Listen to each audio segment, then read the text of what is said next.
Hello दोस्तों, कैसे हैं सब। मेरा नाम है हिमांशु और मैं स्वागत करता हूं आप सबका आपके अपने चैनल कॉमिक वर्ल्ड पर। तो चलिए दोस्तों, शुरू करते हैं मनोज कॉमिक्स में शेरबाज सीरीज की कॉमिक चेहरे का चक्कर का दूसरा और अंतिम भाग। और राघव का चेहरा पहले तो एकदम कठोर हो गया, फिर एकाएक उसकी आंखों में एक अजीब सी चमक उभर आई।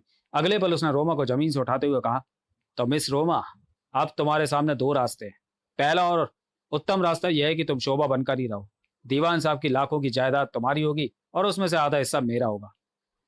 रोमा सोचते हुए बोलती है, और दूसरा रास्ता? तब राघव कहता है, वह भी अभी बताता हूँ। इतना कहकर राघव ने दूसरे आदमी को एक इशारा किया। राघव का इशारा पाते हुए उस हट्टे आदमी ने रोमा को एक गुड़िया की तरह उठा लिया और उस कमरे से निकलकर एक तरफ चल दिया। पीछे पीछे राघव था। रोमा चिल्लाने लगती है, मुझे छोड़ दो, मैं अपने आप चलूंगी। राघव बोलता है, यहाँ शोर मचाने का कोई लाभ नहीं, आसपास मीलों तक घना जंगल है।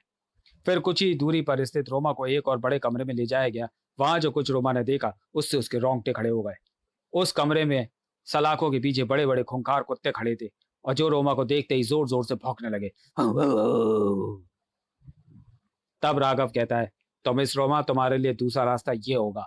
इतना कहकर राघव ने गूंगे को एक इशारा किया और गूंगे ने एक रस्सी को पकड़कर जोर से झटका दिया। तुरंत ही कुत्तों के जंगले के ठीक ऊपर एक बड़े पिंजरे का मुंह खुल गया और एक बंदर नीचे कुत्तों के बीच में आ गिरा। वे खूंखार कुत्ते गुर्राते हुए उस बंदर पर टूट पड़े और देखते ही देखते उन्होंने उस बंदर को नोच खसोट दिया। ऐसा भयानक दृश्य देखकर एक बार तो रोमा सिहर उठी। उफ, कितने खतरनाक कुत्ते हैं ये। तब राघव हंसते हुए बोलता है, देख लिया मिस रोमा, यह है दूसरा रास्ता। अब अच्छी तरह सोच लो। मैं अभी दीनापुर जा रहा हूँ, दोपहर बाद लौटूंगा, तब तक फैसला कर लो। फिर वे रोमा को वहीं बंद कर वापस चले गए और रोमा वहां पर बंद अपने ख्यालों में खो गई। कहाँ फंसी? क्या शेरबाज यहाँ पहुंच सकता है, पर कैसे? उधर दूसरे दिन सुबह 10 बजे के करीब जैसे ही शेरबाज दीनापुर पहुंचा, बंसी काका बोले, कर्नल साहब, यही है वह आदमी जो कल शोभा बिटिया के साथ आया था। जैसे ही शेरबाज जीप से उतरकर कर्नल साहब के निकट पहुंचा, उन्होंने अपनी पिस्तौल निकाली और कड़क कर बोले, खबरदार, जो भागने की कोशिश की, चुपचाप यहीं खड़े रहो और बंसी, तुम पुलिस को फोन कर दो। तब शेरबाज ने कहा, लेकिन बात क्या है? कर्नल साहब, रात दीवान साहब की हत्या कर दी गई है और शोभा फिर घर से गायब हो गई है। बंसी ने अंधेरे में एक जीप से हत्यारों को भागते देखा है। हमेशा के रात को तुमने अपने किसी साथी के साथ यह जीप में आए थे। बताओ, तुम कौन हो और शोभा कहाँ है? यह सब सुनकर शेरबाज आश्चर्यचकित हो उठा और बोला, देखिए, आप गलत समझ रहे हैं। मैं तो रात श्यामनगर में था कर्नल। खैर, यह सब पुलिस आकर अपने आप पता कर लेगी। तब शेरबाज सोचता है, यह आदमी कर्नल धर्मराज ही हो सकता है, पर रोमा कहाँ गायब हो गई? स्थिति की गंभीरता को समझते हुए शेरबाज का दिमाग तेजी से काम करने लगा और सोचता है, पुलिस के आने पर परेशानी बढ़ सकती है। मुझे स्वयं ही जल्दी जल्दी रोमा का पता लगाना चाहिए। यह निर्णय कर शेरबाज बिजली की गति से कर्नल धनराज पर झपट पड़ा। आह! और उसकी पिस्तौल छीनकर एक ही छलांग में जीप में जा बैठा। तब शेरबाज कर्नल साहब से बोलता है, इस अभद्रता के लिए क्षमा चाहता हूँ। आपकी पिस्तौल आगे जाकर सड़क पर डाल दूंगा, उठा लेना। बाकी बातें समय आना पर करूंगा। इससे पहले कि कर्नल धर्मराज और नौकर बंसी संभल पाते, शेरबाज की जी हवा में बातें करने लगी। बंसी काका, कर्नल साहब, वह तो निकल भागा। जीप में शेरबाज कुछ सोचते हुए शोभा दीपक से मिलने के बाद दीनानूर के लिए जीप में रवाना हुई थी। रात को भी एक जीप हवेली के बाहर देखी गई है। मुझे राघव से मिलना चाहिए। दीनापुर के बाहर एक पेट्रोल पंप पर पहुंचकर शेरबाज ने जीप रोक दी और पेट्रोल पंप वाले से पूछा, दीवान लखपत राय के चाय के बाग किधर है? तब पेट्रोल पंप वाले ने बताया, इस सड़क से सीधे गोमडेला गांव चले जाइए, लगभग 30 किलोमीटर होगा यहाँ से। फिर शेरबाज की जीप गोमडेला गांव जाने लगी। सड़क पर फर्राटे भरने लगी। शेरबाज रास्ते में सोच रहा था, थोड़ी देर में पुलिस मेरे पीछे लग जाएगी। मुझे जल्दी रोमा का पता लगाना होगा। मैं भी न जाने किस चक्कर में फंस गया। थोड़ी देर बाद शेरबाज दीवान टी गार्डन में था। तब वहां के एक कर्मचारी से शेरबाज पूछता है, यह मैं मैनेजर राघव से मिलना चाहता हूँ। तब वो उसे बताता है, मैनेजर साहब यहाँ से थोड़ी दूर अपने बंगले में रहते हैं।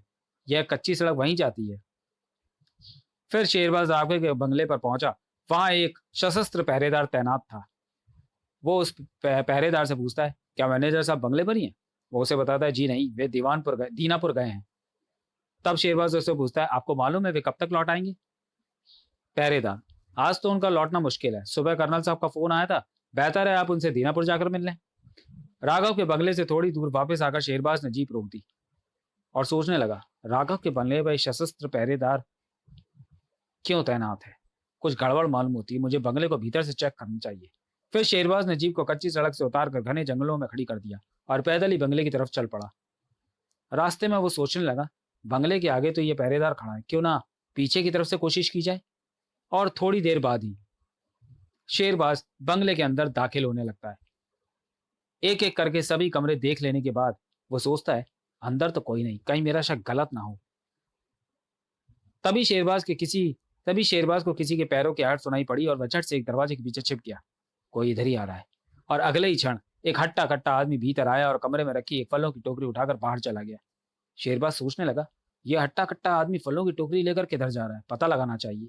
दबे पांव शेरबाज उसके पीछे चल पड़ा। वह आदमी घनी झाड़ियों में से होता हुआ एक तरफ बड़ा जा रहा था और शेरबाज उसके पीछे लगा हुआ था। इन घनी झाड़ियों की तरफ ये कहाँ जा रहा है? फिर थोड़ा और आगे बढ़ने पर शेरबाज को एक बड़ी सी कॉटेज दिखाई पड़ी। तो ये महाशय इस कॉटेज की तरफ जा रहे हैं। बहुत छिपाकर अलग सी बना रखी है ये कॉटेज। उस कॉटेज को द्वार पर पहुंच गई। जैसे वह हट्टा कट्टा आदमी झुककर ताला खोलने लगा, शेरबाज ने उस पर छलांग लगा दी। परंतु शेरबाज का वह भरपूर वार उस दैत्य को न चित्त कर सका और अपने मुंह से विचित्र सी आवाजें निकालता हुआ वह शेरबाज से उलझ गया। ई आ! तब शेरबाज ने सोचा, गजब की ताकत है इस गूंगे में। दोनों में जोरदार संघर्ष चलता रहा। तभी लड़ते हुए शेरबाज की पिस्तौल बेल्ट से निकलकर गिर गई। इस बीच बंगले पर तैनात सशस्त्र पहरेदार गूंगे की आवाजें सुनकर वहां आप गया और उसने पीछे से शेरबाज के पर बंदूक के कुंदे से एक भरपूर प्रहार किया। शेरबाज बेहोश हो गया। चोट खाकर शेरबाज गिर गया और मौके की गंभीरता को समझते हुए उसने बेहोश होने का बहाना किया। फिर गूंगा शेरबाज को उठाकर उस बड़े कमरे में ले गया जहां रोमा कैद थी। फिर उसने उसे बोरी की तरह फर्श पर पटक दिया। जैसे ही रोमा ने शेरबाज को इस अवस्था में देखा, वह चौंक पड़ी। अरे, शेरबाज और इस हालत में? जब शेरबाज ने भी रोमा को वहां देखा तो वह अपनी पीड़ा भूल गया। उसने वैसे ही लेटे हुए रोमा को आंख से खामोश रहने का इशारा किया और सोचने लगा, तो रोमा यही है, मैं ठीक जगह पर पहुंचा। रोमा को इशारा कर दूं ताकि वह चुप रहे। पहरेदार के चले जाने के बाद जैसे ही गूंगा शेरबाज को बांधने के लिए झुका, मौके का इंतजार कर रहे शेरबाज के पांव का एक भरपूर बार गूंगे के मुंह पर पड़ा। गूंगा फर्श पर चारों खाने चित्त जा गिरा और रोमा दौड़कर शेरबाज से लिपट गई। रोमा, शेरबाज तुम आ गए? मुझे तो अपने बचने की कोई आशा ही नहीं रही थी। शेरबाज, लेकिन इससे पहले कि यहाँ कोई पहुंचे, हमें जल्द से जल्द यहाँ से निकल भागना चाहिए। और अगले ही क्षण रोमा और शेरबाज उस कॉटेज से बाहर थे। परंतु अचानक वापस लौटते हुए पहरेदार की नजर उन पर पड़ गई। रुक जाओ वरना गोली मार दूंगा। किंतु शेरबाज और रोमा तेजी से घनी झाड़ियों की ओर दौड़ पड़े।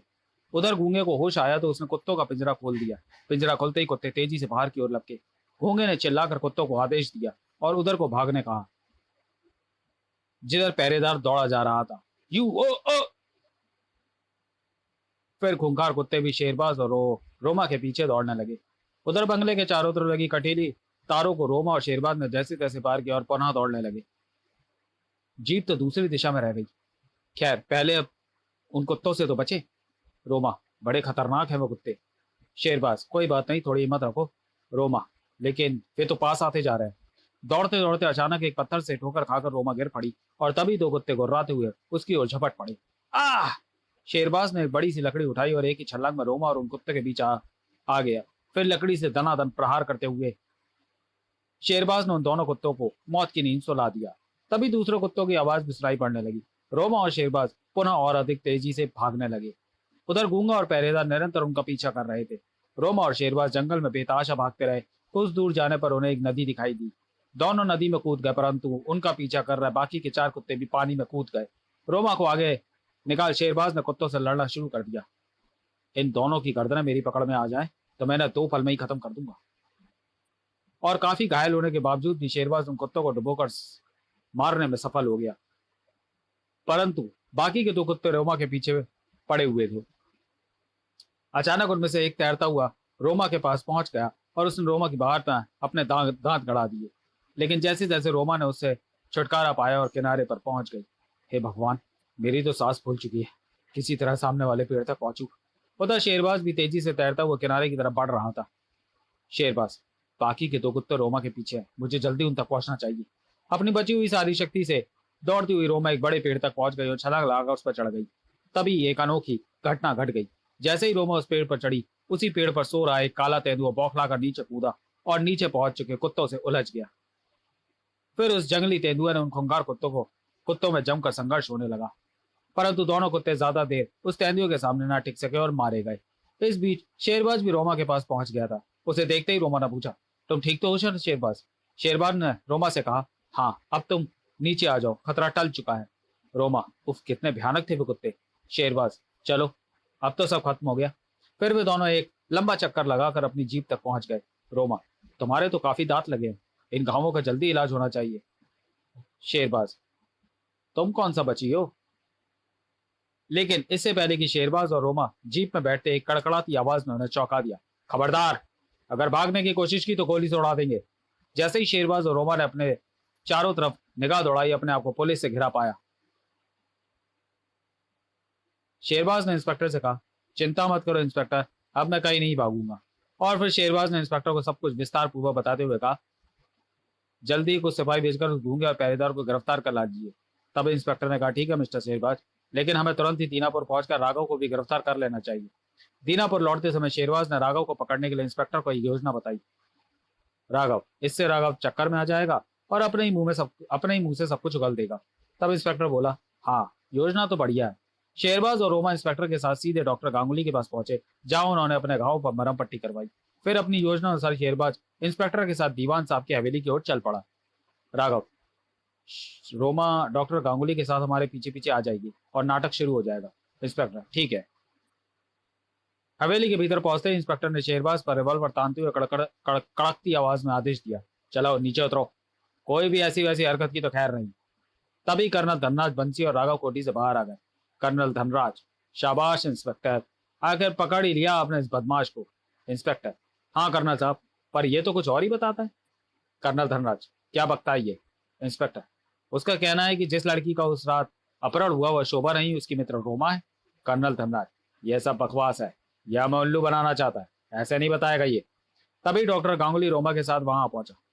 रोमा ने बिल्कुल वैसे ही कपड़े पहने हुए थे जैसे कि शोभा पहना करती थी।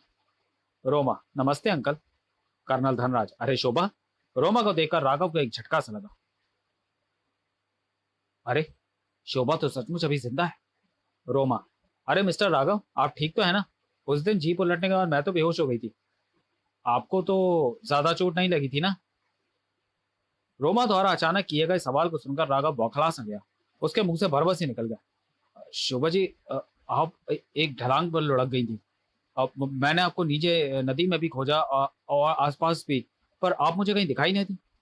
रोमा, पर आपने घर आकर मेरे बारे में किसी को क्यों नहीं बताया? तभी राघव को महसूस हुआ कि वो फंस गया है। घबराकर उसने अपनी पिस्तौल निकाल ली।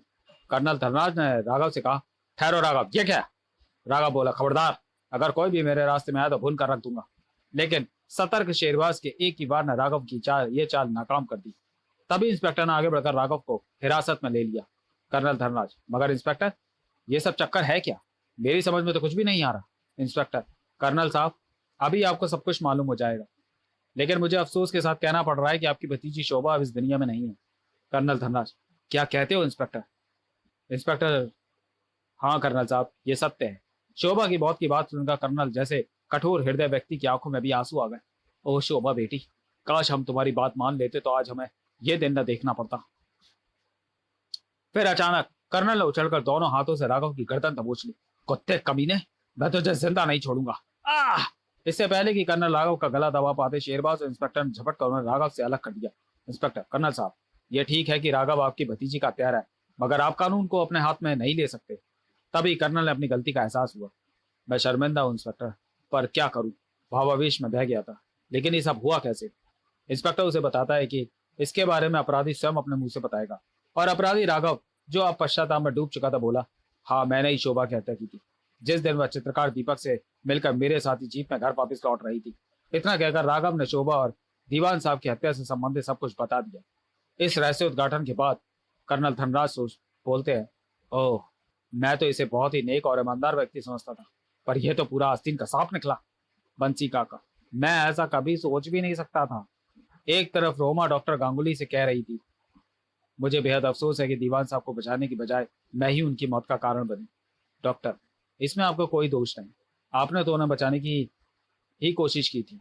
और दूसरी तरफ हथकड़ियां पहने हुए राघव अभी भी रोमा के बारे में ही सोच रहा था, बुरी तरह फंसा इस चेहरे के चक्कर में। समाप्त।